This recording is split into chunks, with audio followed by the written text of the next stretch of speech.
There's a known truism amongst business leaders and bosses that you can't judge the true value of an employee from their first 3 months. Don't be wowed by the effort, the enthusiasm, or the professionalism of the new kid.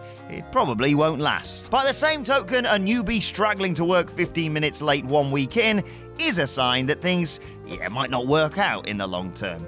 It might be almost impossible to lose your job with WWE now, but over the years, the Stamford Outfits HR has proved even harsher than that. Heck, they even once fired somebody before she even started, all because of their own lack of due diligence. Let's get into it then. I'm Adam Wilborn from What Culture, and these are 10 WWE superstars fired in the shortest time. Number 10, Dean Douglas, 4.5 months. Legitimate high school don Shane Douglas could teach many things, hence why he was lumbered with a fairly dreadful college professor gimmick when he realigned in Stamford in 1995. But he just couldn't learn to be loved. Loved specifically by a backstage clique who, partially through fear, partially through spite, wanted him to fail from the moment the school bell rung. The politicking was such that when Shawn Michaels was beaten black and blue by a single Marine, not a gang of them, in a Syracuse nightclub, he exaggerated his injuries to vacate his Intercontinental Championship rather than lose it to the teacher. Moments later, the Dean was humiliated by another clickster, Razor Ramon. Douglas's report card was marked, and when he picked up a legitimate, serious back injury at a Madison Square Garden show, a furious Vince refused to believe the story. He was told to either tell the truth or get out. So he got out. In this instance, Shane's class proved not to be permanent. Number 9, Mr. Perfect, 4 months. Its propensity to spring a nostalgic surprise is one of the main reasons the Royal Rumble is so cherished by even lapsed wrestling fans, though generally the blasts from the past are one-off cameos, hurled over the ropes in short order by a star of today or at least tomorrow. That, remarkably, wasn't the case for Mr. Perfect Curt Hennig in 2002, who, magically mobile, having seemingly underwent Colombian stem cell surgery courtesy of his hefty Lloyds of London windfall, looked good as new. Hennig came across as a star of equal footing in a last 3, including Kurt Angle and Triple H, and WWE promptly offered the free agent a contract. Unfortunately, the adage that nobody's perfect proved true. Just months into his second stint, Hennig caused mile-high mayhem, yes, that flight, whilst the company flew home from their European tour, engaging in a drunken fistfight with Brock Lesnar. Having nearly caused an aviation disaster, yeah, you guessed it, Hennig was promptly fired. Number 8, The Ultimate Warrior, 4 months.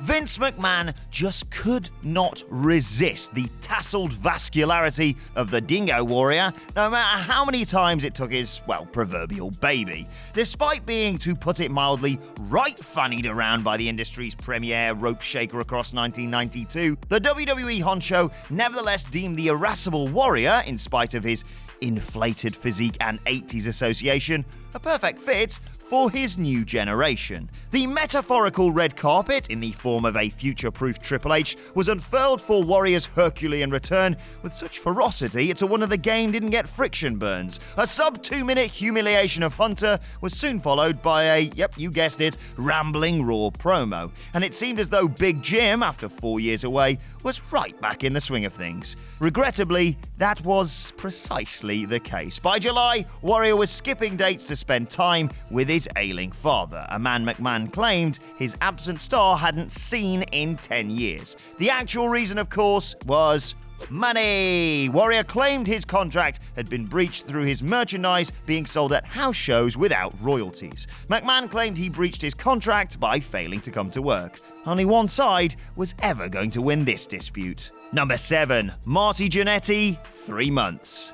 The aging rocker was surprisingly drafted back to WWE after years of exile in 2005 as part of Shawn Michaels' stonking WrestleMania 21 program opposite Kurt Angle. Even more surprisingly, Jannetty, in spite of his troubled and well-documented personal issues, looked in the form of his life, putting on a 20-minute stormer with the Olympian. Sadly, it was the same old story for Jannetty. So good was his unexpected comeback that WWE offered him a previously unthinkable contract straight after the Angle match. Within weeks, perhaps celebrating the good fortune, Jannetty was arrested for DUI. The unexpected return had ended almost as quickly as it begun. Number 6. Scott Hall, 3 months. Scott Hall was another early 90s star returning from WCW in 2002 who, despite learning to fall, couldn't cushion the drop from WWE's infamous plane ride from hell. In introductory vignettes heralding the overdue arrival of the beaten rival promotion's one true draw, the NWO, Vince McMahon vowed to inject a lethal dose of poison into the veins of his company. He got even more than he bargained for. At the outset of the new millennium, the former Razor Ramon was still struggling to overcome his dreaded personal demons, and as such, he was hired strictly on probation. A high-profile WrestleMania 18 match against Steve Austin was, let's be honest, something of a farce, making the decision to fire Hall for his ongoing substance abuse issues shortly after May's aviation issues all too easy. Number 5. Key, 2 months. You might be quite rightly thinking at this point, who the is Key? It's a great question and one that Vic Grimes himself probably couldn't answer, despite, being him. A regular on those trite Attitude Era stars you don't remember lists. Oh, what about the Attitude Era? Key was Droz's implicit cocaine dealer, brought in, and I'm not making this up, to enable Road Warrior Hawk's addiction issues so that Puke could take his place in the team. That, presumably, is why he wore all white, and the odd name was, of course, a pun on Kilo. Anyway, Key only enjoyed a light dusting on WWE TV. He starred in a solitary triple threat alongside Droz and Prince Albert, before an injury to the group's proposed opponent, The Godfather, rendered him superfluous. He was swiftly let go and told to gain some experience in ECW. They'd appreciate his sort over there.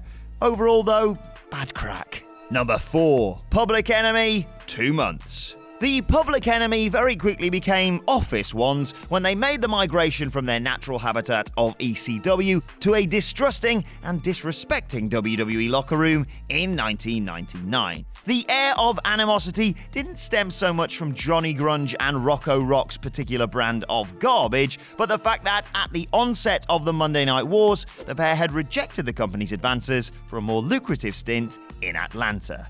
John Layfield, JBL, I knew you'd come, the company's primo oppressor, took it upon himself personally to end Public Enemy's employment, subjecting the team to what he and Ron Simmons arrogantly called the APA test. To pass, Grunge and Rock had to get over with the crowd, despite the contest mutating into a legitimate beatdown.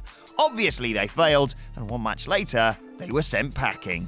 Number 3. Bryan Clark, 1 month. The minimum standard of quality needed to wrestle for WWE was once, it's fair to say, very low. Workers of excruciatingly limited capabilities, not exhaustively including the likes of Tugboat, Mabel, Heidenreich, and the Great Khali, have not just earned jobs with the world's theoretical premier sports entertainment endeavor, but promoted to positions well beyond their means. In short, you have to be a special sort of to lose your job for it. Bryan Clark was precisely that.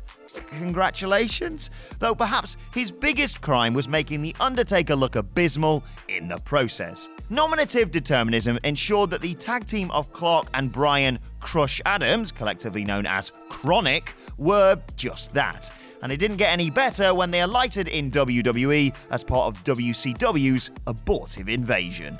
Suffice to say, the quartet's match at Unforgiven 2001 was so bad that even Paul Heyman on commentary broke character to shout basic instructions. Though Adams was offered a reprieve of sorts in the Heartland Wrestling Association development territory, Clark was swiftly let go. The words unsafe and unconditioned were given for his release. In actuality, Undertaker was the most pertinent. Number 2. Buff Bagwell, a week. It only took a single match for WWE to realize that Buff wasn't up to snuff before they told him to get stuffed. The American male certainly seemed eager, one of the first WCW contracted talents to accept a buyout of their Time Warner clause when Vince McMahon bought out his most bitter rivals. Bagwell was selected as one of 2 men, the other of course being Booker T, to test the waters of a scarcely believable rebranding of Raw to Nitro.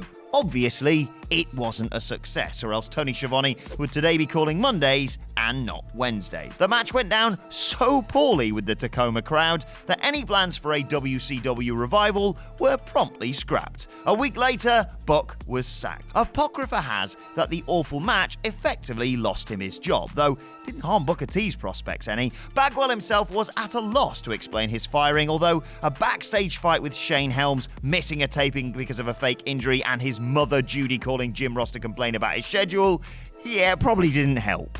Number 1. ALOISIA 0 Days. WWE had big plans for the third season of the then game show version of NXT in 2010, and they largely revolved around a towering talent known as ALOISIA. The 6'9" Californian, who'd previously wrestled under the sobriquet ISIS the Amazon, which now sounds a bit like a terroristic threat towards an online shop, was set to stand head and shoulders above her forebears as the tallest woman in WWE history, both literally and figuratively. Even the dubious mentorship of SmackDown general manager Vicky Guerrero as her pro should not have been able to impede ALOISIA's ascent. Well, according to WWE, it did. An official statement before the show even debuted announced ALOISIA's departure owing to a rift between the two.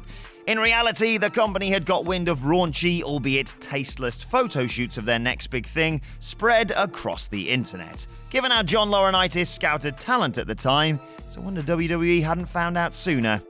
And that's our list. Did we miss any out? Let us know in the comment section below, and don't forget to like, share, and subscribe. And subscribe to What Culture Wrestling on either iTunes, Spotify, or wherever you get your podcasts from for daily wrestling podcasts. Plus, you can check out more recent videos here. Thanks for watching. I've been Adam from What Culture, and I'll see you soon.